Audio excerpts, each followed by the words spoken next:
Hello बच्चों।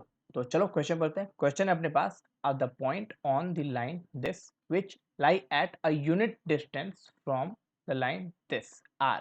ठीक है, चलो पहले तो की कॉन्सेप्ट पढ़ लेते हैं अपने पास। जो की कॉन्सेप्ट है, तो की कॉन्सेप्ट क्या है अपने पास?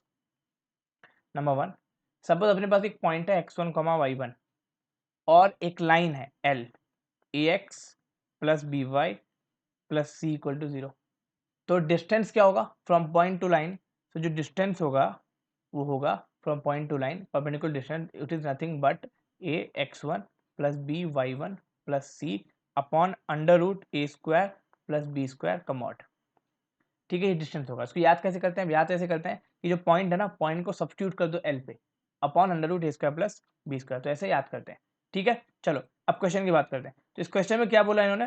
क्वेश्चन में इन्होंने बोला है कि the point on the line this which lie at a unit distance from line. तो डिस्टेंस तो अपने को 1 दिया है और वो पॉइंट क्या है? वो पॉइंट इस पे लाई कर रहा है।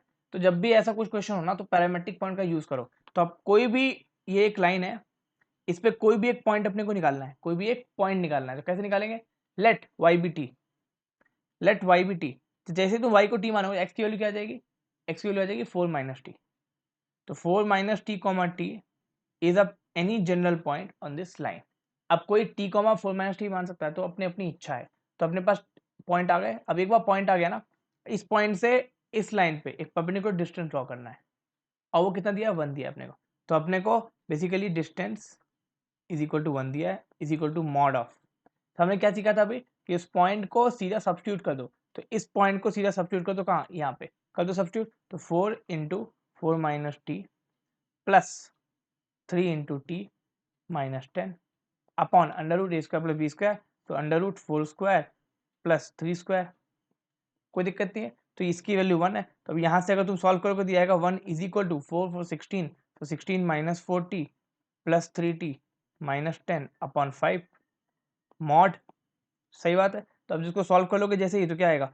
Minus t 6 minus t. तो 6 minus t mod is equal to 5। कोई दिक्कत नहीं है। अब मॉड एक बार प्लस में खुलता है और मॉड एक बार माइनस में भी खुलता है। तो 6 minus t is equal to 5 और 6 minus t is equal to minus 5। तो यहाँ से जो टी की वैल्यू वो क्या आ जाएगी? वो होगी 1 और या तो टी की वैल्यू आ जाएगी 11। सही है। तो जब टी की वैल्यू वो होगी तो 4 माइनस टी की वैल्यू क्या होगी? इस टी की वैल्यू को सब्स्टिट्यूट कर दो यहाँ पे इस पॉइंट में। तो therefore point P is nothing but 3 1 minus 7 11। समझ में आई ये कैसा आया? जब टी की वैल्यू पुट कर दोगे तो पी की वैल्यू आ जाएगी। तो 2 पॉइंट आ गए अपने पास।